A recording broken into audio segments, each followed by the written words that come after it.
MSM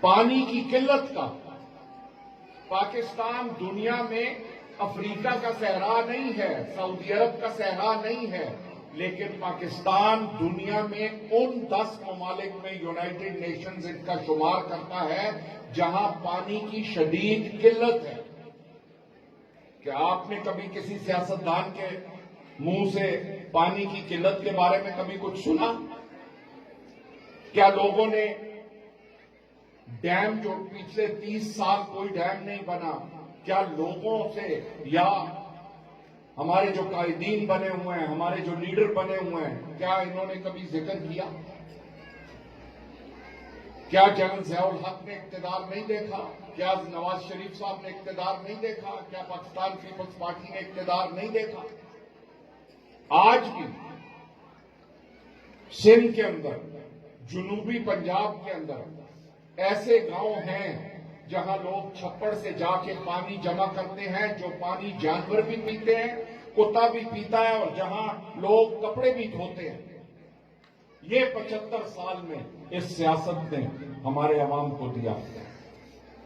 وہ میرے اور آپ کی طرح کے پاکستانی ہیں، کامرہ ایک چھاونی ہے تو شاید یہاں سہولیات بہتر ہوں، لیکن جنوبی پنجاب میں جو حال ہے گاؤں کا اور جو اندرون سندھ حال ہے گاؤں کا، خدا کسی کو نہ دکھائے، خدا دشمن کو بھی نہ دکھائے، لیکن وہ لوگ ہیں جنہوں نے جدوجہد کی اور پاکستان حاصل کیا۔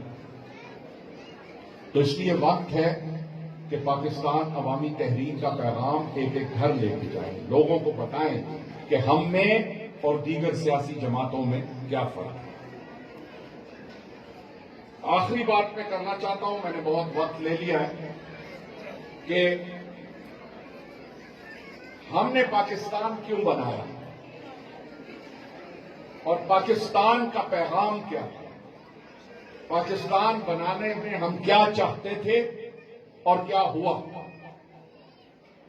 ہم نے پاکستان بنایا تھا جو ہمارے بڑوں کا تصور تھا، تو یہاں میں علامہ اقبال کا ایک شعر پیش کرتا ہوں کہ گنوا دی ہم نے جو اسلاف سے میراث پائی تھی، گنوا دی ہم نے جو اسلاف سے میراث پائی تھی، ثریا سے زمین پہ آسمان نے ہم کو دے مانا۔ ہم وہ مسلمان تھے جن سے دنیا کانپتی تھی، ہم وہ مسلمان تھے جو خیبر کے فاتح تھے، ہم وہ مسلمان تھے جو اسپین کے اور غرناطہ کے فاتح تھے، ہم وہ مسلمان تھے کہ حضرت عمر رضی اللہ تعالی عنہ، حضرت عمر نے جو خلافت قائم کی اس کی نظیر تاریخ میں نہیں ملتی۔ لیکن ہم آج کہاں کھڑے ہیں؟ 57 ملکوں میں ہم بٹے ہوئے ہیں، اور یہ پاکستان جو ہم نے ایک اسلامی فلاحی ریاست کے طور پہ جس کا قیام کیا، جس کا ہر وقت کہتے تھے پاکستان کا مطلب کیا، لا الہ الا اللہ، یہ نعرہ ہر مسلمان کی زبان پہ تھا، یہ نعرہ ہر پاکستانی ہندوستان کے اندر جو رہتا تھا اس وقت اس کی زبان پہ تھا، لیکن کیا ہم نے وہ نعرے کو پایا تکمیل تک پہنچایا؟ کیا یہ آج کا پاکستان اللہ کی دین تو ہے، لیکن کیا یہ وہ پاکستان ہے جو قائد اعظم محمد علی جناح کے تصور کا پاکستان تھا؟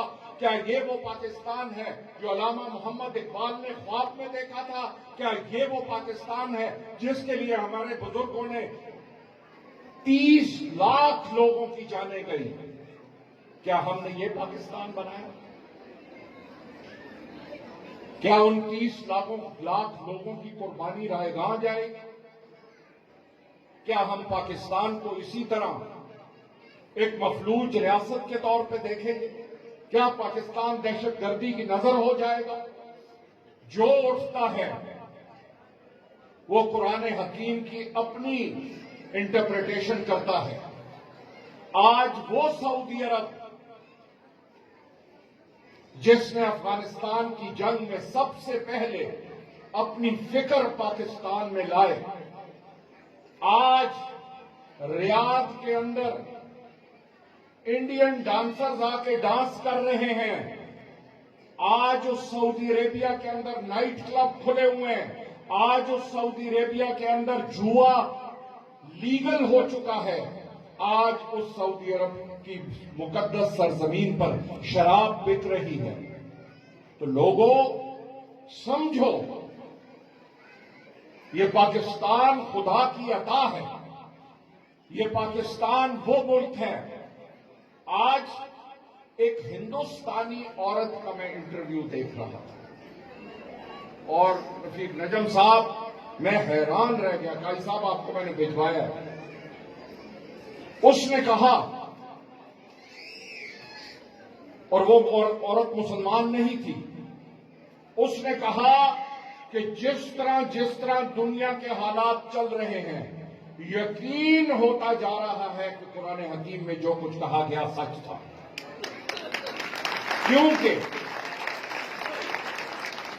کیونکہ تاجدار کائنات، اور یہاں آپ نے جو حدیث کے بارے میں بات کی، تاجدار کائنات نے فرمایا تھا کہ جب حلب کی تباہی ہوگی، الیپو جس کو کہتے ہیں ملک شام میں، جب حلب کی تباہی ہوگی تو وہ عرب دنیا کی تباہی کا پیش خیمہ ہوگا. اور میرا دین، اللہ کا دین، اس کے وارث اور ہوں. دنیا عرب کو انہوں نے وارث نہیں بنایا، آپ ہیں وارث دین اسلام کے. پاکستان کی ریاست وارث ہے دین اسلام کی. پاکستان کی ریاست کی بقا میں اسلام کی بقا ہے. اور انشاءاللہ تعالی یہ ایک عارضی دور ہے. انشاءاللہ تعالی ان ڈاکوؤں سے، لٹیروں سے، چوروں سے پاکستان کو آزاد کرائیں گے. انشاءاللہ پاکستان ایک اسلامی فلاحی ریاست بنے گی. انشاءاللہ اسلام کا قلعہ بنے گا پاکستان. پاکستان انشاءاللہ، پاکستان میں مرضی کی مرضی